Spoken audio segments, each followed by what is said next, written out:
It's the world's best shows from Las Vegas. We're here at the moment at Planet Hollywood, which is a really fascinating casino because it's on a scale probably beyond even the other massive casinos here in Vegas. They've got their shopping mall, they've got their casino, they've got their hotel, and then of course they've got the restaurants. And a place that is kind of unique, it's a cafe, but a high-end cafe. Planet Dailies is here at Planet Hollywood, and the general manager is Chris. Nice to talk to you. Nice to talk to you as well, thank you. I interviewed Gordon Ramsay at Christmas, and he was telling me that the worst thing a restaurant can do is have a million things on their menu because you can't do everything well. Vegas is different to that. You have to do everything because everybody has their own specific choice and their own taste, and you have to cater for it.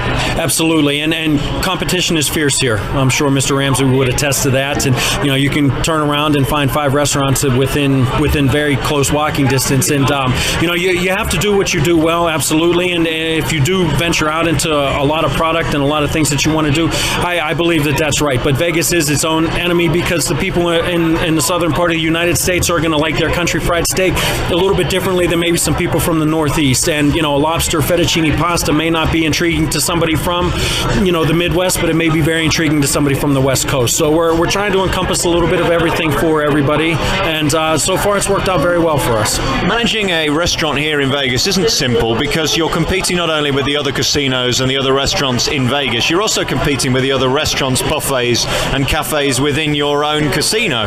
I suppose you've got to kind of balance that and not become too competitive because it could drive you insane. It certainly could, and the one niche that we feel here that most other places in this hotel, well, definitely in this hotel, but on the Strip in and of itself, is that we're open 24 hours a day.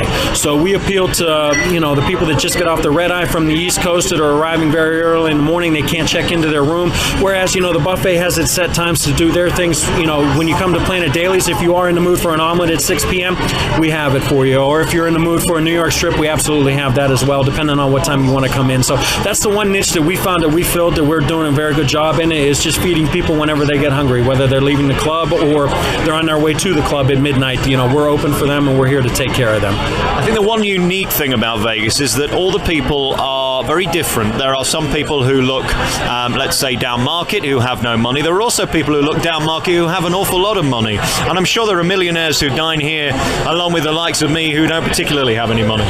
That is true. You're absolutely right about that. And for me, it's very interesting to see how people are. And again, we talk about different people from different parts of the country as well as all over the world. And we've had Philip Green in here, and you wouldn't know him from anybody else, especially if you are from the States. He's not somebody that's a common name drop, such as a Bill Gates or somebody, but he's obviously very wealthy. He's a huge fan of our restaurant, and we take great care of him, and what he orders fits the bill, and he's happy about the fact that we do have a wide variety. So if he wants macaroni and cheese one night, and then he wants to get an omelet the next morning, we're here for him to take care of it, just like everybody else.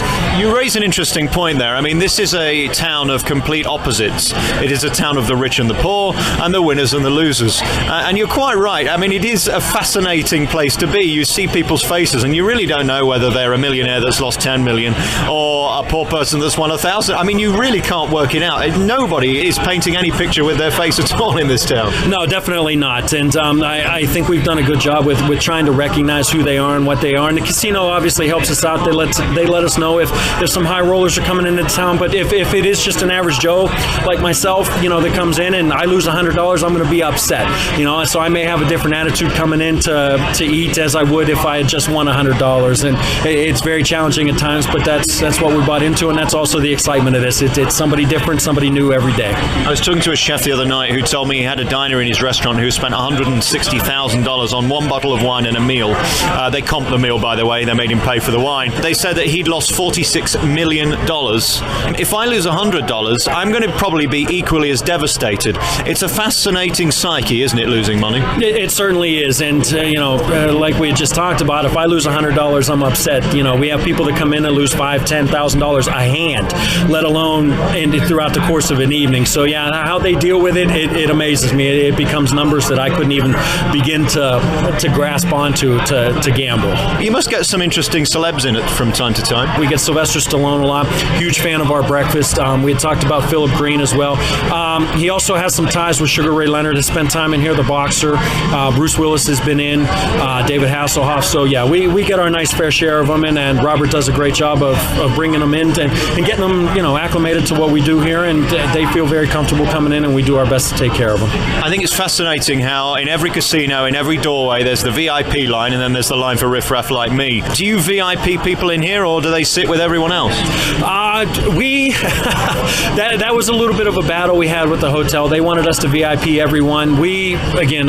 Everybody's money's green, so we believe in, and if we have a line, everybody should stand in it. We do make some exceptions depending on who it is, if Mr. Earl has a request, but for the most part, we A-list everybody, is what I like to call it, and everybody's money is the same, and we want to take care of everybody just the same, no matter if you are a slot player or a table player. To us, we want to take care of you and get you a meal that you want and make you want to come back for more. That's kind of inspiring, because this is a town of two halves again, and it can be demoralizing for the average Joe like me that has to queue with everybody else, and then you see somebody who's got a nice frock on and they get to jump the queue. There's something slightly interesting about that. Yeah, it definitely is, and you can see the faces on our guests that are standing in line when people attempt to get up in front, and they give them that odd look at times, and we make sure that we speak to everybody in line, and also that the guests understand that it's not really something that we do. We want to take care of everybody, no matter how much you spend, no matter how much you're worth.